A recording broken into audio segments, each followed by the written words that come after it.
Good afternoon and welcome to the News Roundup for Thursday, November 20, 2025. I'm Bill Thomas, and here's what's happening right now. A clash of political philosophies as President Trump prepares to meet face-to-face with New York City's incoming socialist mayor, Zohran Mamdani.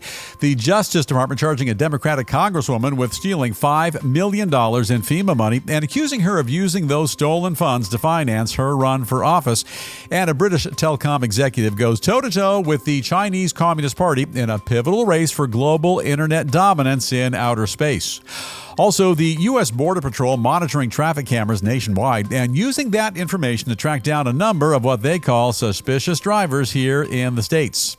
And as he nears his 100th birthday, a legendary comic giant finally reveals why he once turned down the plum role of secret agent James Bond.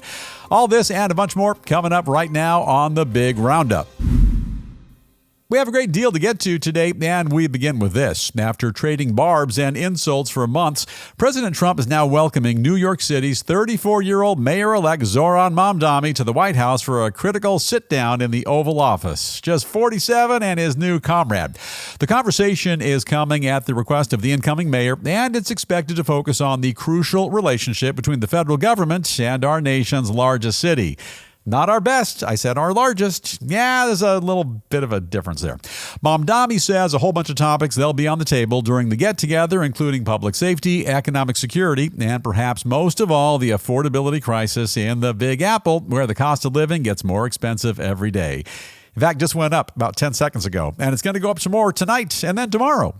Additionally, the self-proclaimed Democratic Socialist says that during their meeting, he plans to make it crystal clear to the president that he's willing to partner with the federal government on any program that helps out New Yorkers.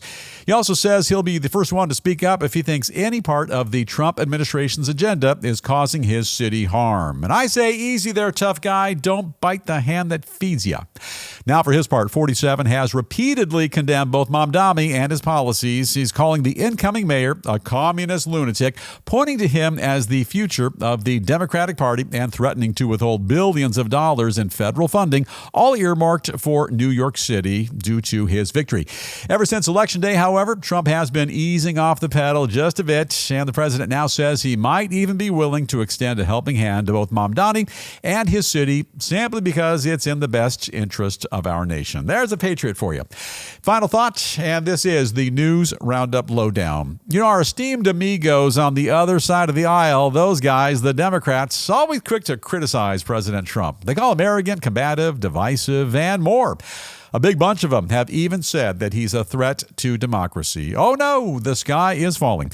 Try as they might to collectively demonize 47. This is a president who has been instrumental in bringing peace to warring countries all over the planet, securing our nation's southern border. I didn't forget about that. Getting serious about the war on drugs, making big cities safe and clean again, and a bunch more.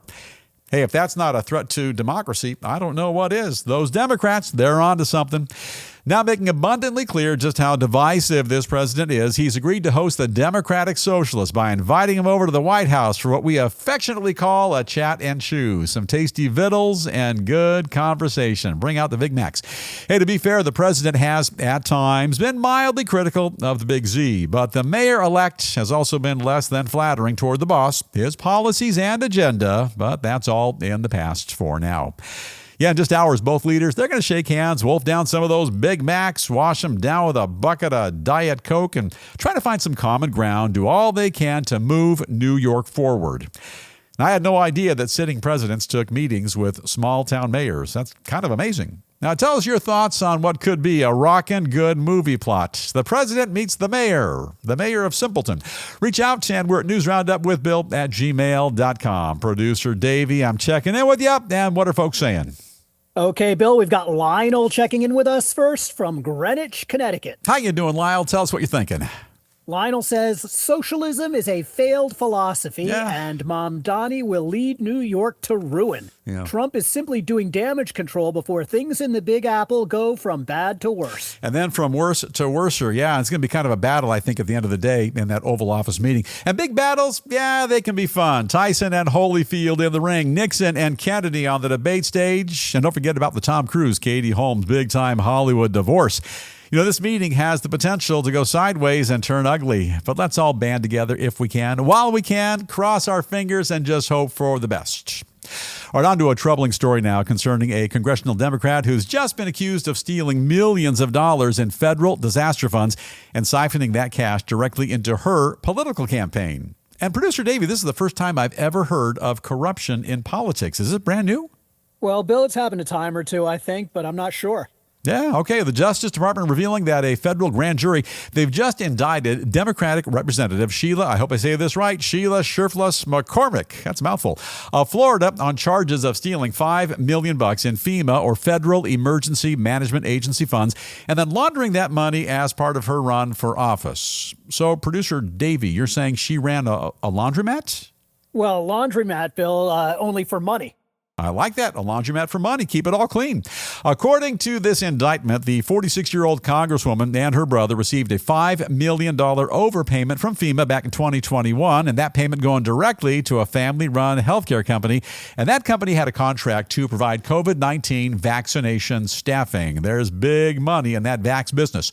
The Justice Department says the defendants then allegedly conspired to use that overpaid money to benefit the congresswoman's political career by funneling it through multiple accounts to hide where it came from. That smells kind of odd.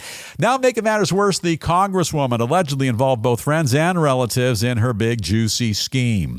Attorney General Pam Bondi, I remember her. She says nobody is above the law, especially powerful people that rob taxpayers for personal gain. She vows that the Justice Department will follow the facts, prosecute the case to the best of their ability, and ultimately deliver justice. Now, for her part, the Congresswoman swears she's innocent. They always say, I'm innocent. She calls the indictment a complete sham and an intentional distraction from more pressing national issues, and she says she looks forward to her day in court. I kind of look forward to that as well. In the meantime, if she's convicted, the Congresswoman is staring at a maximum sentence of up to 53 years behind bars. And final thought, this is the News Roundup Lowdown. Somebody has to stand up for the little guy, and today that somebody, it's this guy, me. Members of Congress, they have pretty complicated lives. They have to find a way to squeak by on only $174,000 per year. They got a tiny little office, decent health insurance, and a pension plan. And you might agree that for some members of the House, you need more. And here's the more part from what I hear. They get 10 paid federal holidays with unlimited paid sick days every year. Also, the total number of days they're officially in session, generally a bit less than a typical full-time employee here in the U.S. And it sounds kind of daunting, doesn't it? Therefore, if someone is going to give up their day job to serve the people, they might need some additional funds to assist in their political campaign. And the way we see it, perhaps the representative from Florida merely being creative. Or maybe there were some simply perfectly innocent accounting errors. Sure. In any event, her fellow Democrat buddy, House Minority Leader, that guy, Hakeem Jeffries, he says IUPG. Hey, producer Davey, IUPG. IUPG, Bill? What's that? IUPG, innocent until proven guilty. Hey, fair enough, but there is a thing in life called forensic accounting. The folks who do it, they're real bright, and rest assured, they're going to follow that money trail very, very carefully. Guilty as charged or simple, honest mistake? I guess it kind of depends on which party you're more aligned with. And hook us up with your thoughts or your comments. You can find us at newsroundupwithbill@gmail.com. Davey, it's all you. Who's up first? Okay, Bill, we've got somebody named Kim checking in with us from Oklahoma City. I love me some OKC. Kim, what are you thinking? Kim says, in this country, you're innocent until proven guilty. Okay. This is clearly a setup, and this congresswoman is obviously being railroaded. Nobody's being railroaded. And check this out, just some common sense. If there wasn't enough evidence to bring forth an indictment, right now, you and I, Kim, we would not be having this conversation. Now, I'm not saying guilty, not yet anyway, and I'm going to wait to see how everything pans out. But right now, I'm watching and I'm looking and I'm listening. This does not pass the smell test. Switch things up just a bit. Turn our attention now to a looming telecommunications battle up there, the outer space, which could ultimately determine the fate of our entire planet. Sounds like a sci-fi movie.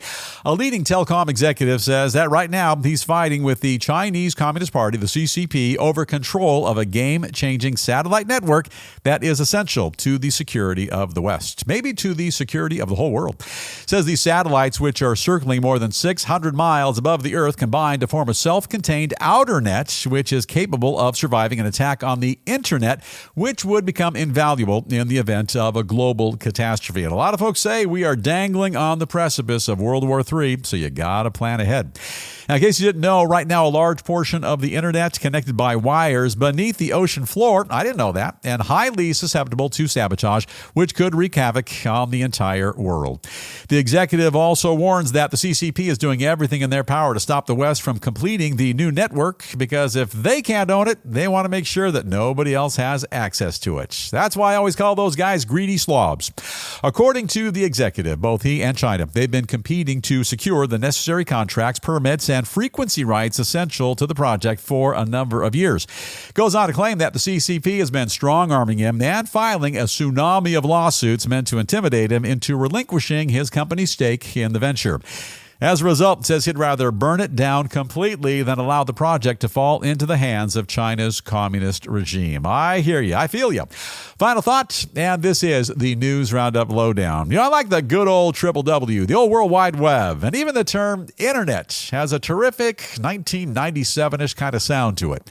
However, 8-track tapes, they were also once in vogue. But in time, those goofy little cartridges, they gave way to the compact disc, which gave way to the MP3 and then the MP4, and who knows what's next. Now, same thing here. Out with the internet and in with the outer net. And here's the bottom line. It doesn't matter what you got, how much of it you have, or who invented it. At the end of the day, China's communist regime, they want it. They'll stop at nothing to get it. They are the up-and-coming big bully on the planet. Just like Veruca Salt sang in that 1970 movie Willy Wonka and the Chocolate Factory, they want it now. I want it now. Don't care how. I want it now. I always liked that Veruca Salt. She was a good egg.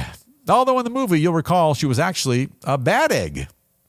Clearly, if China can't have it, they want to make sure nobody else can have it either. And it's all part of the big scam, global control. Now, no doubt about it, we are better than China. Unfortunately, we've spent so much time in recent years with a two-party system, each spending an astronomical amount of time, money, energy, and more, all devoted to nothing more than mutual destruction. While the left and the right, they've been fighting each other for political control, the other guy, China, with their one-party rule, has had their nose to the grindstone. They own, dominate, monopolize, and oversee pretty much everything. They are a growing threat to their own people and to the entire world as well. And I hate to say it, but I think we've been complicit in their growing dominance. By battling one another instead of banding together to grow our country, be the United Nation we were designed to be, and hold on to our position as not a global leader, but the global leader.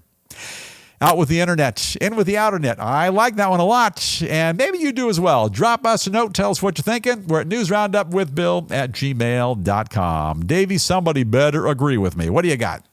I think people do agree with you, Bill. We've got good old Martha checking in from Cedar Rapids, Iowa. Oh, Cedar Rapids. That's just, I love all of Iowa. Cedar Rapids. What's up, Martha? What are you thinking? Martha says this guy is right. Along with AI, the space race will determine who wins the next war, and there's no way we can allow China to prevail, no matter the cost. Yeah, absolutely. Appreciate that, Martha. It's kind of like food, water, medicine, all the essentials. The only thing we all really rely on and tap into every day, the internet, and it's more vulnerable right now than most people will ever know. We can't allow China to own it, operate it, and or control it. Now, some additional headlines we are keeping a very close watch on right here in the News Roundup newsroom. First up, a Senate Republican claiming that soaring premiums and outrageous deductibles forcing a growing number of Democrats to admit that Obamacare is a complete failure. He says the GOP is looking at a plan which gives subsidies directly to patients and requires hospitals to display their prices before any services are rendered. Accountability. Wow. Say it isn't so. Moving along, a new report revealing that our country's Border Patrol is currently monitoring drivers nationwide and then using a secret program to identify, track, and detain a number of what they call suspicious travelers. Kind of reminds me of that early 1980s song by a guy called Rockwell, Davey. Somebody's Watching Me. Remember that one? Oh, well done, Bill. Very well done. I don't like all these cameras. And speaking of traveling, the Department of Transportation introducing a new campaign to restore courtesy, civility, and a bit of class to air travel right here at home in the U.S. They're encouraging flyers to dress with respect. Nothing wrong with a little shirt and tie there, Davey. And to help out their fellow passengers when they can, and to be polite to everyone they encounter. Well, thank you, DOT. Now, if you could, please, I want to bother you, but maybe you could tell the airlines to give us some leg room, maybe a little elbow room as well. Get back to serving some decent grub on those long flights. L.A. to New York, you need more than a bag of peanuts and a half a cup of stale coffee. And turning now to the world of business and a quick glance at a couple of stories making headlines in finance, the markets, and a bunch more. And leading everything off, more troubling signs for Target. Sounds like there's a bullseye on Target. The retail giant's quarterly report showing that sales are dropping rapidly and profits are falling as the company continues to lose budget-conscious shoppers to more affordable options like Walmart, Amazon, and others. I didn't know there was anything other than Walmart and Amazon. What is this Target business? And moving along, Verizon announcing plans to cut costs and streamline their operation by laying off more than 13,000 of their employees. Now, they say the move has nothing to do with AI and that they're simply trying to reset, restructure, and realign their company's priorities to benefit consumers. Well, nobody really benefits when you dump a boatload of employees just before the big holidays. Hey, Verizon, can you hear me now? And a bit of news concerning shrinkflation. Dunkin' Donuts facing customer outrage after a social media post reveals that America's second largest coffee chain has a new policy limiting the amount of drink they're allowed to pour into your iced beverage. So they're going to charge you more and deliver less. I don't like it, but it's something called drinkflation. I really don't like it. David, do you like it? No, Bill, I don't like it at all. No, none of us like that. And now a quick gander at the lighter side of news, and we kick things off today with a surprising confession from an American icon who's only days away from hitting the century mark. This cat's going to be 100 years old. Legendary entertainer, I love this guy, Dick Van Dyke, finally opening up and revealing that in the late 1960s, he was actually offered the plum role of James Bond and admitting that he emphatically turned it down on account of the critical beating he took for his dreadful British accent in the movie Mary Poppins. Now, producer Dave, you don't know this, but I'm an enormous fan of all those 007 movies, and I never knew that he was up for a starring role as James Bond. This guy, he is a legendary performer, and on top of all his movies and dancing and singing and all the rest, I always loved his big TV show called American Bandstand. Never missed it. Legendary program. What are you talking about, all the Bill? big stars. Hold it. Stop, Bill. What are you talking about? American Bandstand was hosted by Dick Clark. Dick Clark. We're talking about Dick Van Dyke, the great comic genius, Dick Van Dyke. Got him kind of cross-checked there. Sorry about that. Happens now to him. All right, moving along and peeking ahead. Just in time for Thanksgiving, the Kraft Heinz Company now introducing a brand new squeezable bottle of turkey gravy. And they say the inspiration for their creation is a popular episode of the classic sitcom Friends. Never heard of it. In which the character Ross, played by David Schwimmer, never heard of him either, makes a leftover turkey sandwich. That sounds real intriguing. A sitcom. Never heard of anything like that. A turkey sandwich on a sitcom. Never watched that show. Dave, are you a fan? No, I haven't really watched many episodes either, Bill. Yeah. Well, look, only suckers spend hard-earned dough on old-world condiments like mustard, ketchup, relish, and mayo. Hey, the smart money is on junk you can squeeze out of a bottle and drench onto any turkey meal. And it might even pair well with a bucket full of Cap'n Crunch. You ever had some turkey gravy on the Cap'n Crunch, Davey? I can't say that I've tried that, Bill. I can't say that I want to try it either. Yeah, give it a shot. I say if your arteries have lived this long, give the gravy in a bottle a chance, and what could possibly go wrong? And while we're on the subject of Thanksgiving, Oreo is celebrating the annual festivities by introducing a number of new fudge-covered cookies, which taste just like a variety of goodies commonly found at your Thanksgiving feast. This doesn't make sense. Among the bold new flavors, turkey and gravy Oreos, cream corn Oreos, cranberry sauce Oreos, and a bunch more. You know, nothing says loving like a turkey and gravy Oreo cookie. However, I'm calling foul on this one, and there's no way I'm forking over $20 for a dozen cookies. Now, if they want to throw in a dozen gallons of ice-cold whole fat milk, then we might be able to do some business, but $20 for a dozen cookies thing, that's a scam. And we should all complain to Congress and launch a strike against Oreo maker Nabisco. Happy Thanksgiving, Nabisco. $20. Come on. And now it is time for us to call it a wrap on the Thursday edition of the Big News Roundup. And before we go, as we do each and every day here on the program, we share with you a very notable quote. And these hopeful words come to us today from Carlos Santana, who said, "If you carry joy in your heart, you can heal any moment." Santana is a legendary American musician who was originally born in Mexico before moving here to the U.S. and eventually becoming recognized as one of the greatest violin players of all time. I'm a big fan. I love that violin. Wait. What are you talking about? Carlos Santana does not play the violin. I mean, he might play the violin, but he's well known for being a guitarist, Bill. Oh. He's one of the greatest guitarists of all time. Maybe it's Yitzhak Perlman who I was thinking of, who plays the violin with the symphony. I always get Yitzhak Perlman and Carlos Santana confused. And now it is time for us to bust on out. But before we go, don't forget the News Roundup motto. Ask not what your podcast can do for you. Ask what you can do for your podcast. For example, simply subscribe to the program so you never miss a single episode. And if you have time, please ask a friend or a family member, somebody you work with, to subscribe to the channel as well. And now, if Editor Pronov can take us out with some nice violin music, looks like our time is officially up. So have an awesome day today. As we always say, let's all continue to watch out for one another. And with that, we'll go to Engineer Jamie and say, let's please dim these lights. We're going to fade to black, and we'll see you right back here tomorrow afternoon.